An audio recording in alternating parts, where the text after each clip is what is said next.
Just start singing. Hey everybody, welcome back to another episode of Xmas Your Enthusiasm. Today's randomly generated, thank you internet, very generous, episode is Side Sitting.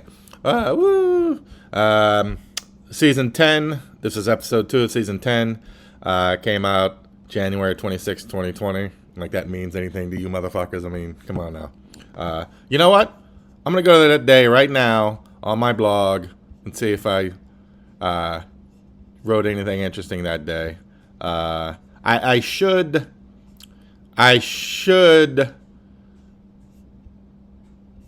do it during a break when I'm watching the show, but fuck it. Oh, here I am. Something about Terry Jones.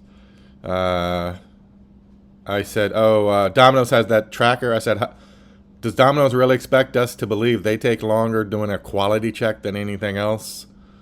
Okay, whatever. Okay, lame day on Xmas time. All right, I guess that's not going to be a regular bit on here.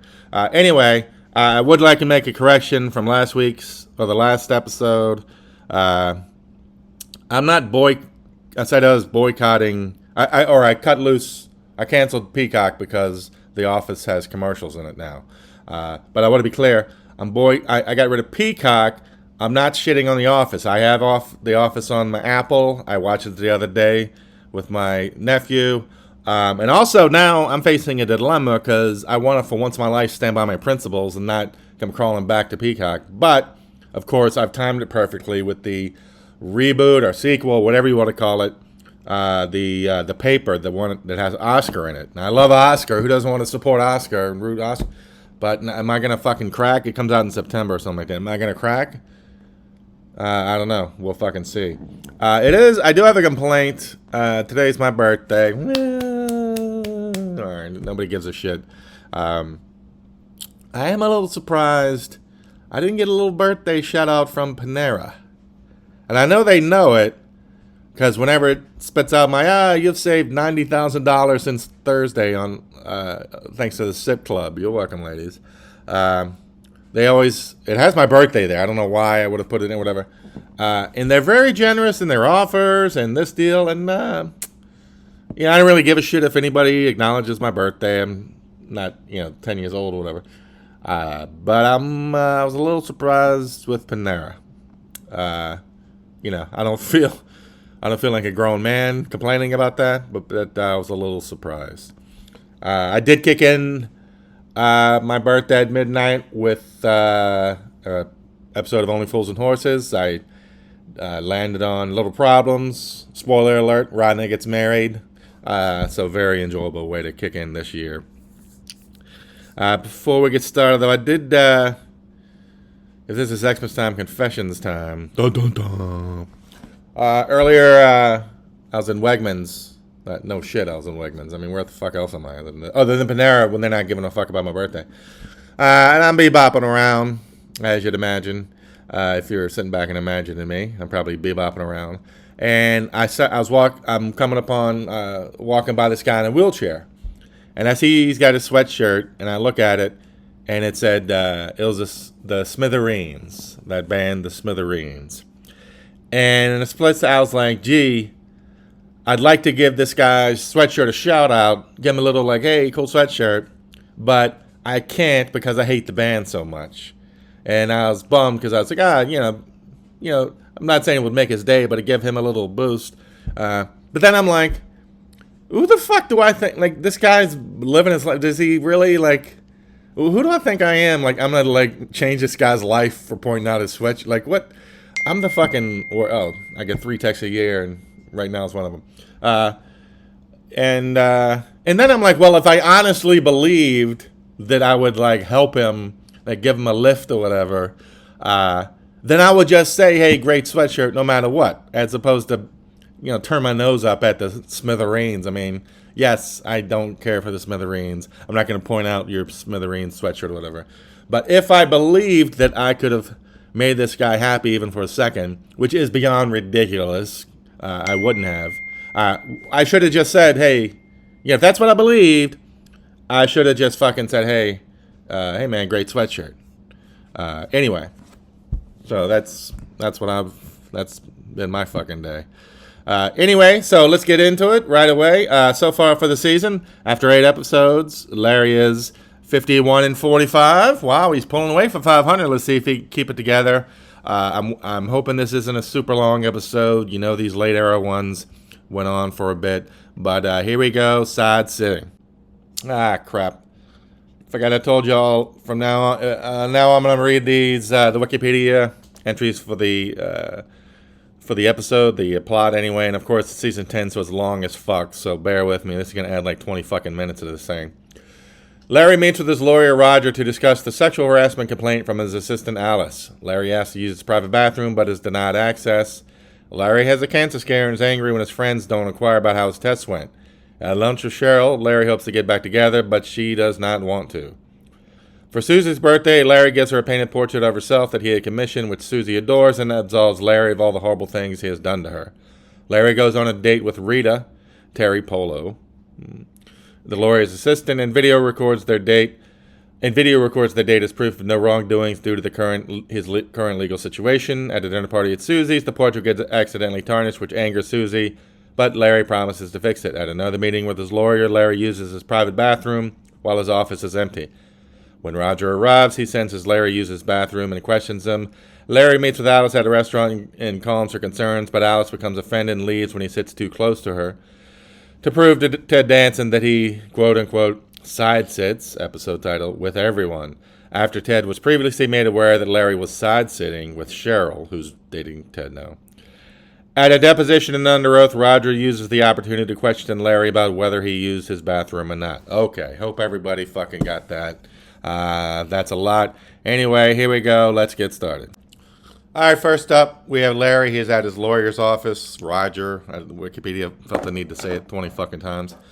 And they're, talking about whatever. I should have reminded, I think I forgot since I've been doing these live, to remind everybody, this isn't a critique or review of the show itself. I don't give a fuck. I'm just going, every time Larry has a run-in with somebody or a confrontation, I score whether Larry wins or the other person does and keep it running track. So anyway, he's at the lawyer's office, they're talking bullshit, whatever, and at the end, Larry asks if he can use the lawyer's bathroom, which is just off next to his desk, like 10 feet from his desk, like right next to his office. And the guy says no. And it's like, nobody would love a private bathroom like that than me. But number one, at least shut the door. Like, otherwise, nobody has to know it's a bathroom. He's got the door wide open. Larry's just sitting there staring at the toilet and the sink. Just shut the door. People will assume it's a closet or something, and nobody will ever ask you to use the bathroom again. But like I feel in this case, just like it's not like anybody who's paying this kind of lawyer is gonna just tear up the fucking bowl in there. Nobody's gonna just go in there shitting their brains out, right? Obviously, he's just going to go in and take a fucking old man piss. Let him piss. And I know the argument would be, oh, if you do it for him, you got to do it for everybody. Number one, what is he now? He's going to go around bragging everybody. I got the best lawyer in town. He lets me shit all over his back, all over his office. No. It's like the percentage of people that would be like Larry and ask in the first place is like maybe 10%. Maybe. Everybody else would never ask it. And again, remove the threat. Just shut the fucking door. Make it look like a closet or something. I will say, and again, I'm not critiquing the show, but this guy, the guy playing the lawyer, is just magnificent in that, dead-eyed corporate hack. I mean that with this guy's incredible. Like if I was making a movie with some corporate nightmare sharks who just, as soon as you see them, you're like, oh, this guy. But you secretly kind of like him. And this guy's actually funny. He had a couple of funny bits. This guy's fantastic. At some point, maybe I'll get his name. But hey, it's my fucking birthday, not his. So anyway, I give that win to Larry. Just let him take a fucking piss in your fucking bathroom. Come on, bro. 1-0 Larry. All right, next up now we see Larry. He's leaving the lawyer's office. It's Terry Polo, the receptionist. She, of course, was Matt Santos' wife in The West Wing, and she was in Meet the Parents, of course. So anyway, Larry goes to validate his parking. This is something I never understand, but in these any shows with LA's the main thing. It's always validating cars. I don't really understand what it is, but for some reason she's giving him a lot of stick about it. Like, I don't know if you were here long enough and this, and she's moaning and going, like, what the fuck do you care? Are you getting commission? Just fucking punch the ticket away. What if, it's like at Costco. Years ago at Costco, they had for one of the free samples was something, I don't know, Doritos, something I love. And I went up, got some, and of course I was like, what are the second? I was like, fuck it, I'll be bright just to it. And then, but then I wanted to go a third time, so I like lowered my hat, closed my jacket, try to hide my face. And meanwhile, this person with dead eyes is like staring at me, like this. Nobody could possibly give less of a shit than this woman, and I'm like putting on this fucking performance for her. Hopefully, she laughed at me, but I think her soul was long dead by then. It's just like this. Just what the fuck do you just validate his parking with the fucker? What do you care? Jesus Christ, you're automatically repulsed by him. Apparently, get him the fuck out of there. Unfucking believable. Larry wins. He's up 2-0. Hey, Larry. All right, so next up we have, I don't know if I mentioned it previously. It might have been in that comically exhaustive Wikipedia entry. Richard Kind, Larry's cousin. What's his fucking name? I love him. Anyway, he had invited him to some dinner party. Larry didn't want to go, so Larry lied. He said he just never got the invitation. I guess Richard Kind went back and he bitched to the mailman. The mailman is also Larry's mailman, obviously. He confronts Larry. He's pissed off. He's like, he takes a lot of pride. He's never lost a piece of mail. Larry's like, he explained, he's like, look, I just wanted to get out of this thing. I blamed it on the mail. And the guy's like, I am the mail. And I like first of all, I like the actor. I actually met that guy. He's a comedian. He does this kind of one-man bit. His name is John Daly. He does this. He pretend he's some Cockney character. Makes fun of America or something. I don't know. Very very nice guy. I liked him, and he's great on this. So anyway, check him out when he comes to your town. What the fuck was I talking? Oh, so he's pissed off, and I appreciate how the guy takes so much pride in his work, but the idea that he's going to give a shit about one piece of mail. The idea that anybody would blame a mailman for loss, that's just absurd. That's not Larry's fault. So I got to give Larry the win for that. It was perfectly normal. Millions of us do it every day. We blame it on the fucking mail back when the mail mattered. I don't know whatever version of that is today. My phone died. Maybe that's it or whatever. It's a little quicker, but anyway, perfectly reasonable. Blame it on the mail. I'm sorry, guy. I'm glad you take such pride in your work, but come on now. But then Larry blows it. He gets in and now he wants to pile on. The guy's got shorts on. He's walking around LA all day, or whatever. So, but Larry's like, you can't have me expect me to take you seriously with your complaint if you're wearing shorts. You have to wear long pants. I understand it's kind of funny. I think he does something similar on an airplane on another episode. Whatever. I mean, just why bring it up? Just come on, grow the fuck. It's just dumb and went on for a couple of minutes. Not that matters, but no, he loses that one right now. And you know what? And you can still do the postman. You can tell him, look, I'll hook you up, and go back to Richard and say, yeah, you know what? This guy was furious because he's so great at his job, and I don't know. You know what? I found the fucking thing under my couch or something. Do a solid for the mailman. He does. Hey, we think it's silly. I can't believe that he claims he never lost a piece of mail, but if he thinks he does, why not make him happy too? Let's rub a lot of bellies here. Let's scratch a lot of bellies, Larry. Come on now. Larry, for the episode right now, is 3-1. 3-1. Larry. Okay, now right on cue, Larry walks into his lawyer's office. The lawyer's not there, so of course he goes and takes a whiz in his bathroom. And he makes such a big deal out of the cleanup, because before he said something like, I'm like an assassin, I'm a murderer, I don't leave a trace. But it's like, number one, don't fucking use. The guy said don't use the bathroom. You lose all your moral high ground when now you're just gonna waltz in and fucking whiz everywhere. And then and in the time you took to do this meticulous cleanup, you could have just gone down the hallway wherever the normal bathrooms are. I'm sorry that after 820 fucking years on Earth, you're uncomfortable pissing in the same room as other men. But come on, the dude said can't use his private bathroom. That's it. Can't use private bathroom. There's no argument, no defense. To quote Larry David himself, we are living in a society. Sorry, Larry. Bye. A little side note here. So, Larry, now he hits on Terry Polo and they're going to go on a date. They're talking about she admits that she's used the guy's bathroom too, and they're talking about their discussion of the public toilets. And she drops one of these tropes that I've heard again and again on TV, like, oh, you think men's bathrooms are disgusting? Women's bathrooms are like insert whatever the most awful adjective you can imagine of just piles of shit everywhere with flies shitting on them. I don't know. This is like when women are like, I could eat 8 tubs of ice cream or something more than a guy. Okay, I doubt it. I find it hard to believe. I haven't spent a lot of time in women's bathrooms. I can almost say no time, but nobody's perfect. I find it hard to believe. I'm gonna have to rule bullshit, pun intended, bullshit on the entire trope women try to have us believe. I don't know why they want us to believe that.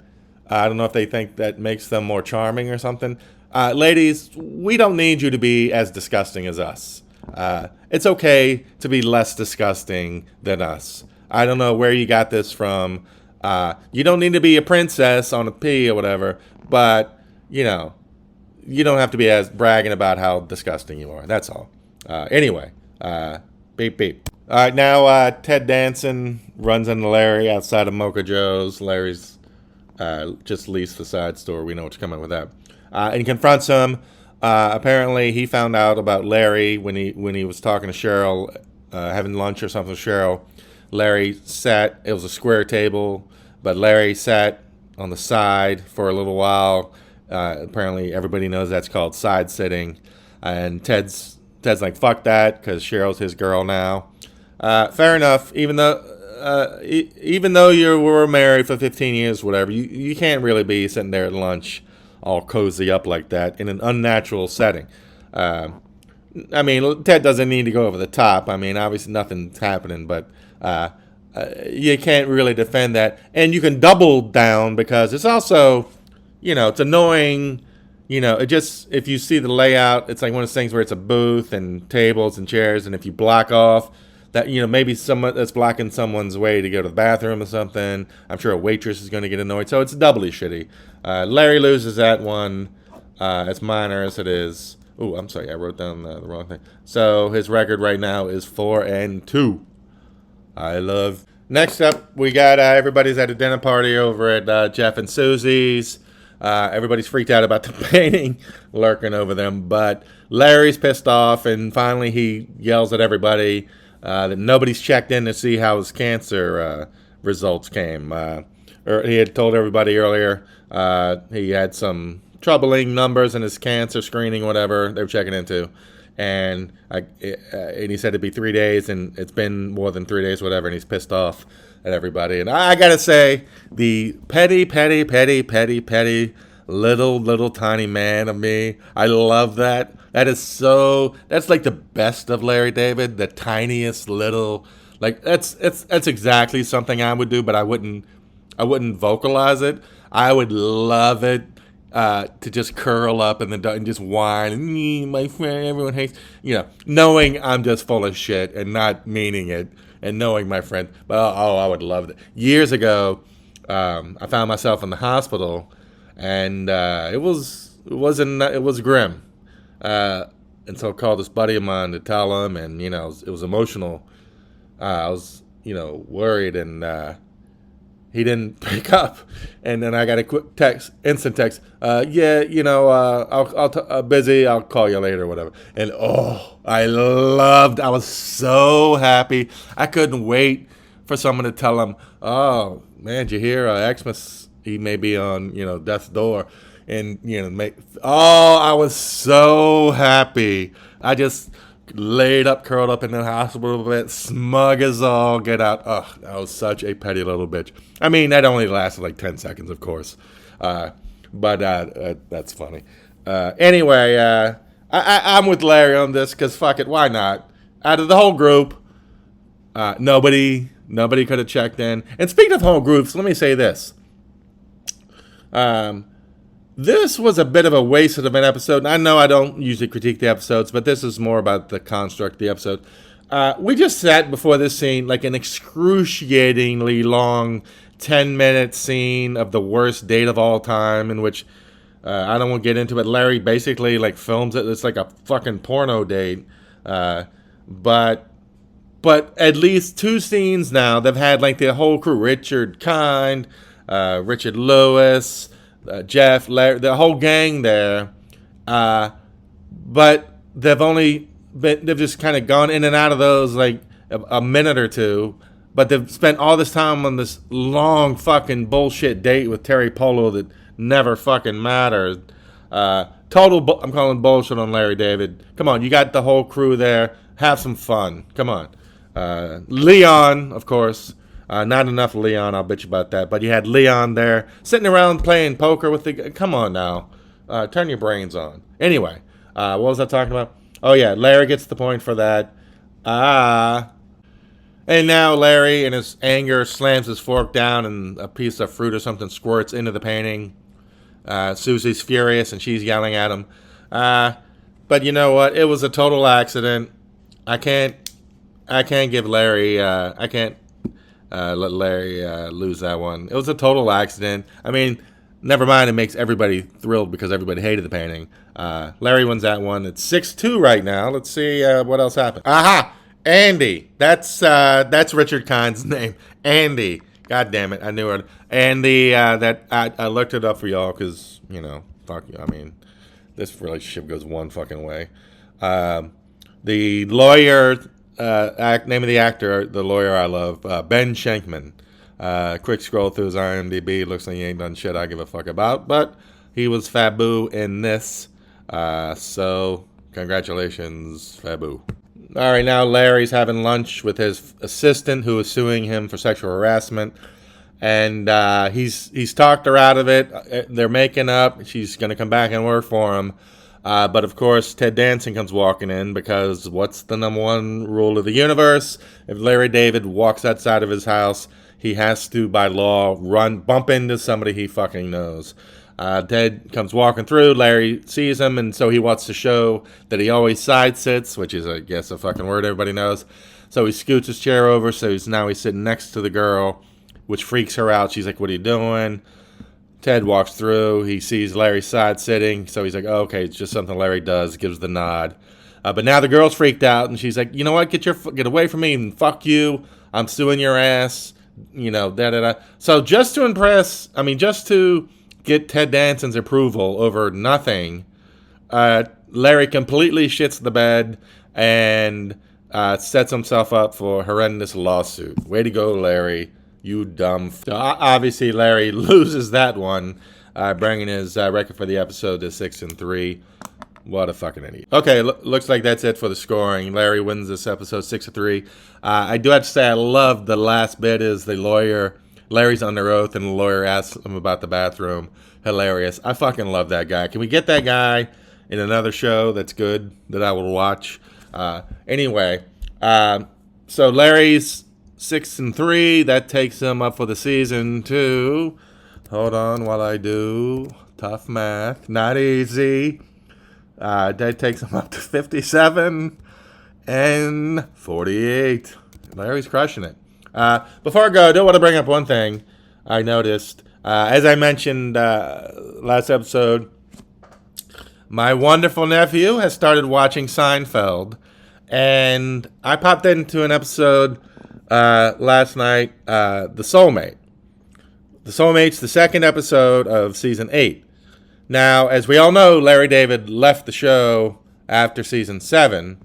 And as far as I know, he's always made a point of saying he never watched an episode after that. And of course, he also famously did come back to write the finale. But according to him, between season 7 and that, he never watched it. And as we also know from the final, excuse me, I gotta get some water. Choked, getting a little emotional about saying goodbye to you guys. And that's some bullshit. And as we all know, the whole Seinfeld cast goes to prison at the finale. Whether or not you like it, I don't give a fuck. They go to prison. Meanwhile, in this episode, the second one of the entire series after Larry David left the show, they open with Jerry and George talking about prison.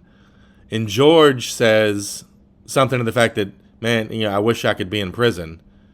And he looks off wistfully and then he goes, someday, maybe someday.